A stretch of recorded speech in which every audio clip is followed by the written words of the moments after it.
Alright, hello. Yeah, I'm back. Back with a crazy one here. It's something that I forgot to mention in the video I did on this the other day, on the Tetris code broken video that I did. So this guy this little dude here that beats Tetris, okay, and gets to a kill screen. Essentially, the computer locks up. Okay. Um,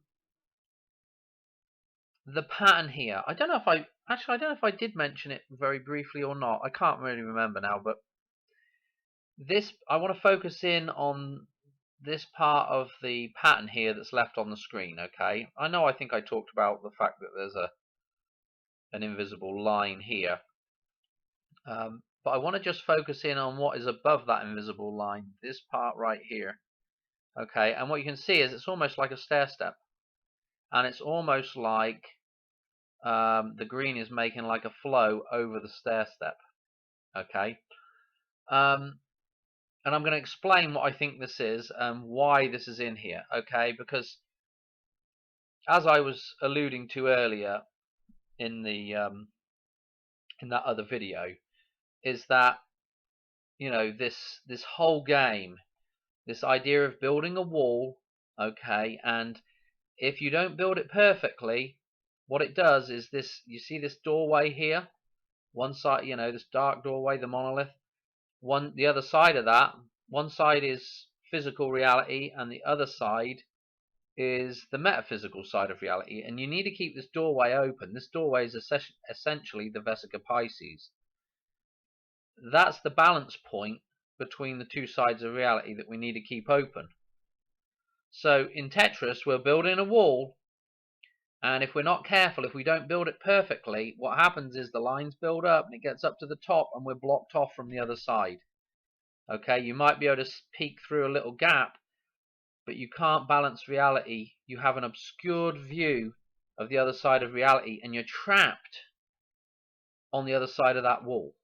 Okay, so in order to essentially keep things, balanced in your life, you need to keep this door open. And as these blocks drop down, as things are thrown at you in life, those things have got to be correctly orientated and balanced with one another, i.e. to make a perfect wall. And as you do that, those things, the idea of balance is the idea of neutrality. And what that does, that neutralizes that row of blocks, and the wall keeps falling down, if you like. It keeps dissolving away. Yeah. So there's a huge amount of symbolism with the game. Okay. And so at this crash screen, okay, this is like the dam breaking. Okay. And what I want to say is that this little thing here, I've talked about a similar looking shapes here to do with the dam referencing, and we'll just go straight to it now. And I mean, there'll be some people out there say, Dan, you're smoking something, but keep that image in your mind there, and then let's go and look at the next picture. Okay, and we're going to Back to the Future.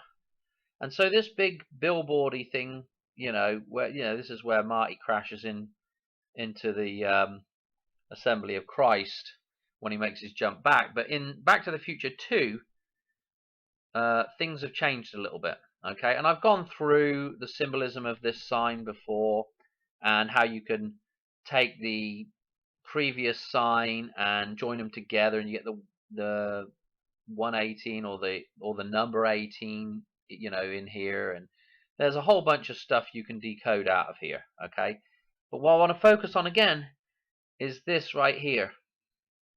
Okay, check this same stair step pattern out. Okay, that matches up. I think that matches up pretty well with this. Okay, I know I know it's a stretch for people, but that's what I'm seeing, right? So what this is, I believe, is a reference to dam collapse. Okay, and again, you've got like the blood flowing over the stair steps here. Okay, and the river that we're concerned with is named the Red River, the Colorado. Okay, that's the river we're focusing in on when we are talking about the Hoover or the Hoover Dam. Okay, and in the hoverboard scene. Okay, this whole scene, I'm sure, is a reference to the fall of the Hoover Dam, and we've got this in the background. Okay, now let me show you why this is a dam collapse reference. We'll go to that picture now. Here it is. Okay, what we've got going on here. Check it out. This is the St. Francis's Dam. Okay, after it's collapsed, there's not much of it left, apart from what they call this part is the tombstone. Pretty interesting. And it's a stair-step dam, and this is what's left. This stair-step. Yeah, and that is what I think that is in Back to the Future and in the kill screen there. Okay. Now this dam. Okay, this dam. Here's the collapse date, and check out the numbers on the collapse date. March the 12th. Okay, so we have that 321-1213 reference that I'm always going on about. You know, as February the 13th being a potential date for the Hoover Dam to collapse. Well, here's the same set of numbers, except we're in March. What's interesting about this is, if you read this stuff, there's a ton of numbers in here to go through, and I've kind of half-assed it before in the past and looked through bits and bobs of it. I've never really sat down and spent a whole bunch of time going through it, because I'm usually doing something else, you know.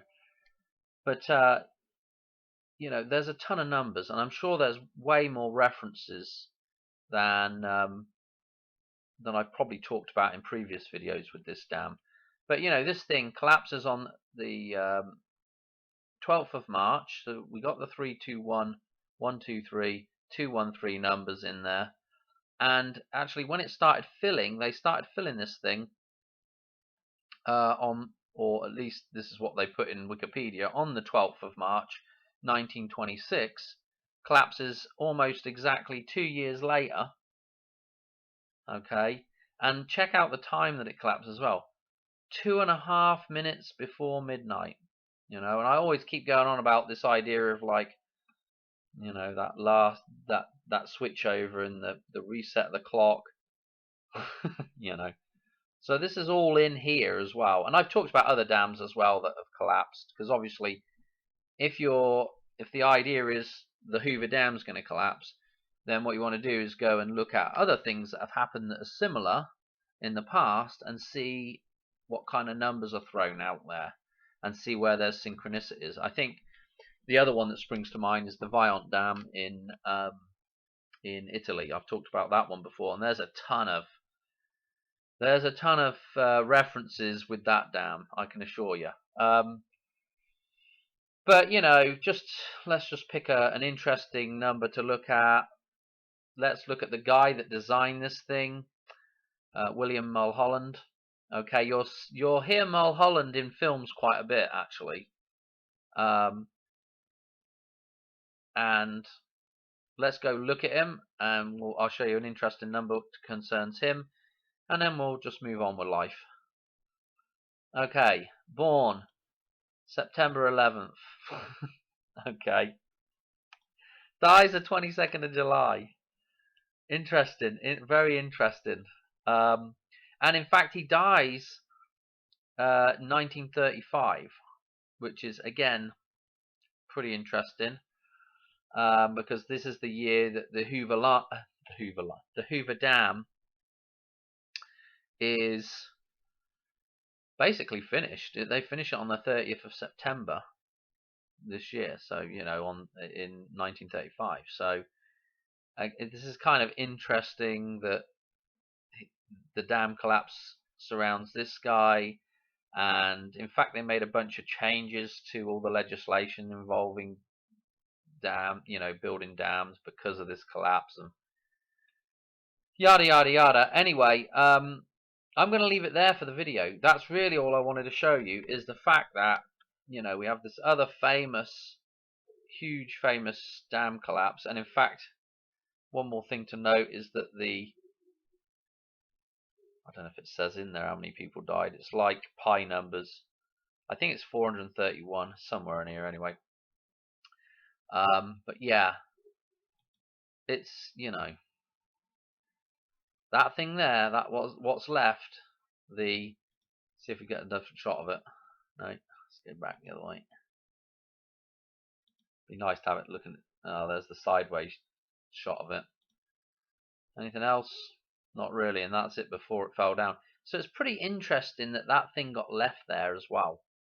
It's almost like it was built to make sure that there was one lump left in it, I mean, the fact that